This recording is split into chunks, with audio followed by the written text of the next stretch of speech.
கர்த்தருடைய பரிசுத்த நாமத்திற்கு மகிமை உண்டாவதாக. இந்த நாளிலும் யாத்திரையாகமம் 3ஆம் அதிகாரத்திலிருந்து ஒரு வார்த்தை நாம் தியானிக்கப் போகிறோம். யாத்திரையாகமம் 3ஆம் அதிகாரம் 1 முதல் 4 வரை உள்ள வசனங்களை நாம் வாசிக்கும்போது, மோசே ஓரே பர்வதத்திலே ஆடுகளை மேய்த்து கொண்டிருக்கிற வேளையிலே ஒரு முட்செடி அங்கே பற்றி எறிகிறது. அந்த பற்றி எறிகிற முட்செடி வேகாதிருக்கிறதை மோசே பார்க்கிறார். வேகாதிருக்கிறது என்று சொன்னால் எரிந்து போகாமல் இருக்கிறது. மோசே நினைக்கிறார், ஏன் முட்செடி எரிந்து கொண்டிருக்கிறது, ஆனால் அது வேகாதிருக்கிறதே, அது என்ன என்று பார்க்கும்படியாக கிட்ட வருகிறார். அப்போ 4வது வசனத்தை நம்ம வாசிக்கும் போது சொல்லப்பட்டிருக்கிறது, அவன் பார்க்கும்படி கிட்ட வருகிறதை கர்த்தர் கண்டார் என்று சொல்லி வாசிக்கிறோம். பாருங்கள், ஒரு செடியோ அல்லது ஒரு மரமோ எரிந்து கொண்டிருந்தால் அதனுடைய வெப்பம் எவ்வளோ தூரத்திற்கு நமக்கு அந்த செடி பக்கத்தில் நம்மளை போக விடாது. ஒரு மரம் எரிந்து கொண்டிருந்தால் அந்த எரிகிற அந்த சுற்றி உள்ள அந்த ஏரியாவில் ஒரு 1/2 கிலோமீட்டர் ஆகிலும் அந்த மரத்துக்கிட்ட நம்ம போக முடியாது.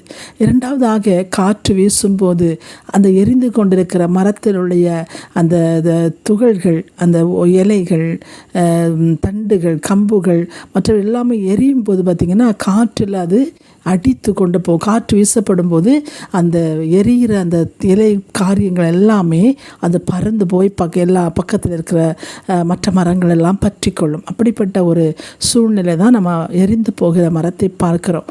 ஆனால் அப்படிப்பட்ட ஒரு சூழ்நிலை இருக்கும்போது முட்செடி பற்றி எரிந்து கொண்டிருக்கிறது. ஆனால் மோசே அதை பார்க்கும்படி கிட்ட போகிறான் என்று சொல்லி பார்க்கிறோம். அவன் கிட்ட வருகிறதை கர்த்தர் கண்டார் என்று சொல்லி நாம் 4ஆம் அதிகாரத்தில் 4ஆம் வசனத்தில் நம்ம வாசிக்கிறோம். பாருங்கள், அவன் கிட்ட வருகிறதை கர்த்தர் கண்டு மோசே மோசே என்று கூப்பிட்டார் என்று சொல்லி பார்க்கிறோம். இந்த வார்த்தையை நம்ம வாசிக்கும் போது எப்படிப்பட்ட ஒரு காரியத்தை மோசே செய்தார் என்பதை அறிந்து கொள்ள முடிகிறது. பாருங்கள், நம்ம தேவனோடு கூட சேரும் போது தேவனுடைய சப்தத்தை நாம் கேட்கிறோம். முதலாவது. இரண்டாவதாக பார்த்திங்கன்னா, இந்த முட்செடி பற்றி எறிகிற முட்செடி அக்கினி எதை குறிக்கிறது என்று சொன்னால் நம்முடைய வாழ்க்கையில் உள்ள துன்பத்தையும் பாடுகளையும் குறிக்கிறது. நம்முடைய வாழ்க்கையில் வருகிற பாடுகள், உபத்திரங்கள், வேதனைகள், அவமானங்கள், நிந்தனைகள், பரிகாசங்கள், இப்படிப்பட்ட காரியங்கள் நம்முடைய வாழ்க்கையிலே தேவனோடு கூட கிட்டி சேர விடாத ஒரு காரியமாய் இருக்கிறது. கவலைகள் பெருகும்போது, வேதனைகள் பெருகும்போது நாம் தேவனோடு கிட்டி சேர்வதில்லை. அந்த நேரங்களில் தேவனிடத்தில் நம்ம போகிறதில்லை. நம்முடைய கவலையே நம்முடைய வாழ்க்கையை வேதனையாக்கி நரகமாக்கி அப்படியே நம்முடைய சோர பண்ணி நம்முடைய வாழ்க்கையை நாசம் பண்ணி விடுகிறதை நம்ம பார்க்கிறோம். அப்படிப்பட்ட அக்கினி போன்ற சோதனைகள் தேவனோடு கூட கிட்டி சேர விடாதபடிக்கு நம்மளை நெருக்குகிற அந்த சோதனை வரும்போது நாம் என்ன செய்ய வேண்டும்?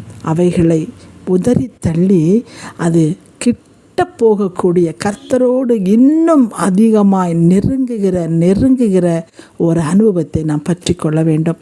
மோசே பார்த்திங்கன்னா, அந்த செடி பற்றி எரிகிறது. ஆனால் அவன் பாருங்க, ஏன் பற்றி எரிகிறது, இங்கு என்ன நடக்கிறது என்பதை பார்க்கும்படியாக அதை பார்க்க கிட்ட போனான். அவன் கிட்ட வருகிறதை கர்த்தர் கண்டார் என்று சொல்லி பார்க்கிறோம்.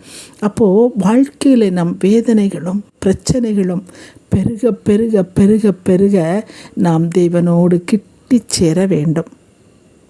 அப்போதுதான் நம் தேவன் நம்மளை கூப்பிடுகிற சப்தம், மோசே மோசே என்று சொல்லி அழைக்கிற அந்த சப்தத்தை நாம் கேட்க முடியும். பாருங்கள், வேதனைகளும் பாடுகளும் அக்கினி எழுகிறது, தீயை பற்றி எரிகிறது, காற்றினாலே அந்த தீ என் மேல் விழுகிறது என்று சொல்லுகிற அந்த ஒரு வேதனையின் நெருக்கத்தில் நாம் வாழும்போது தேவனோடு கிட்டி சேராதபடி நாம் ஒதுங்கி போவோமானால், தேவனை விட்டு தூரம் போவோமானால் தேவனுடைய சப்தத்தை நாம் கேட்க முடியாது. பாருங்கள், ஒரு முதியவர் இப்படியாய் சொன்னார், யார் ஒருவர் அதிக துன்பத்தை அனுபவிக்கிறார்களோ அவர்கள் தேவனோடு கிட்டி சேர்கிறார்கள் என்று அர்த்தமாம். யார் ஒருவர் சுகபோகமாய் வாழ்கிறார்களோ அவர்கள் தேவனே இல்லை, அவர்களோடு தேவன் இல்லை, தூரமாய் தேவனை விட்டு அவர்கள் தூரமாய் இருக்கிறார்கள் என்று அர்த்தமாம். பாருங்கள், மோசே எப்படித்தான் அந்த பற்றி இருக்கிற அக்கினியை அவன் பார்க்கும்போது கிட்ட வாரார்.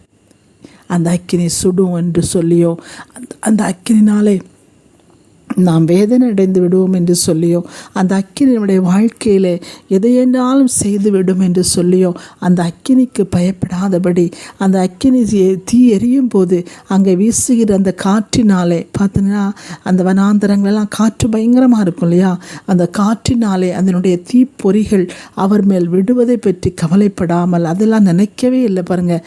அதை பார்க்கும்படி கிட்ட நெருங்கி போகிறார் பாருங்க.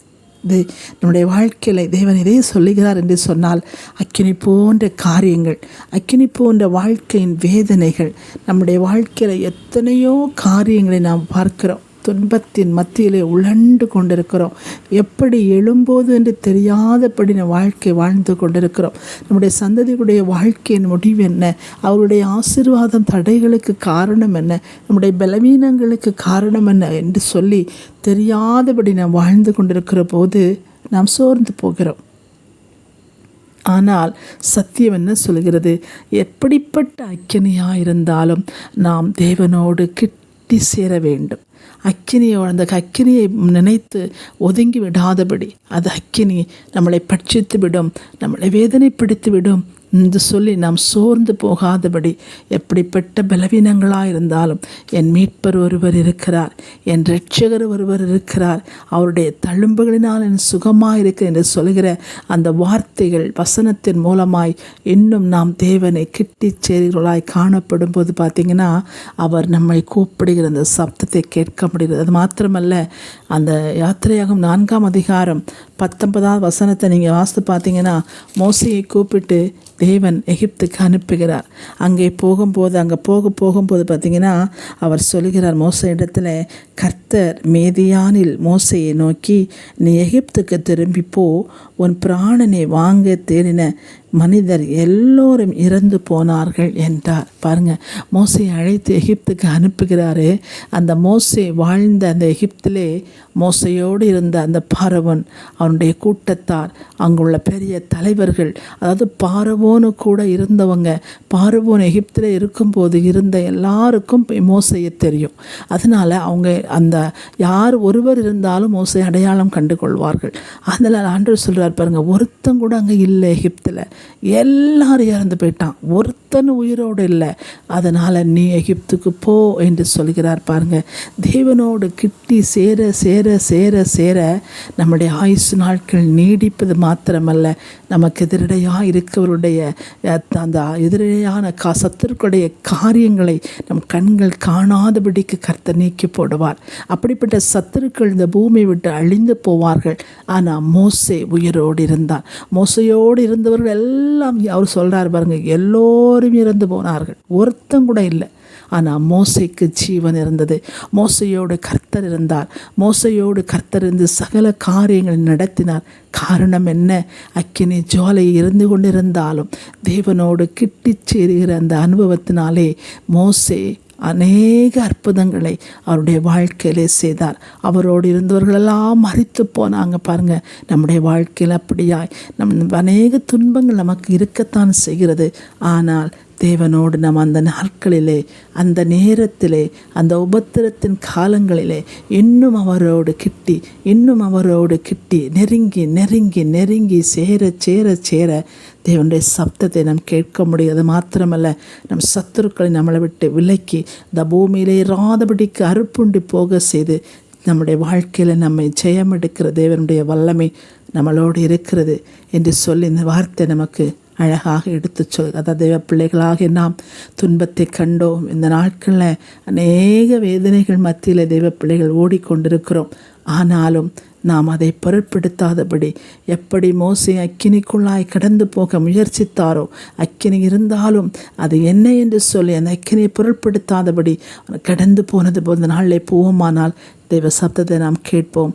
தேவன் நம்மை கொண்டு செய்ய வேண்டிய காரியங்களை நிச்சயமாய் செய்து முடிப்பார். கர்த்தர் உங்கள் ஒவ்வொருவரையும் ஆசீர்வதிப்பாராக. ஆமேன்.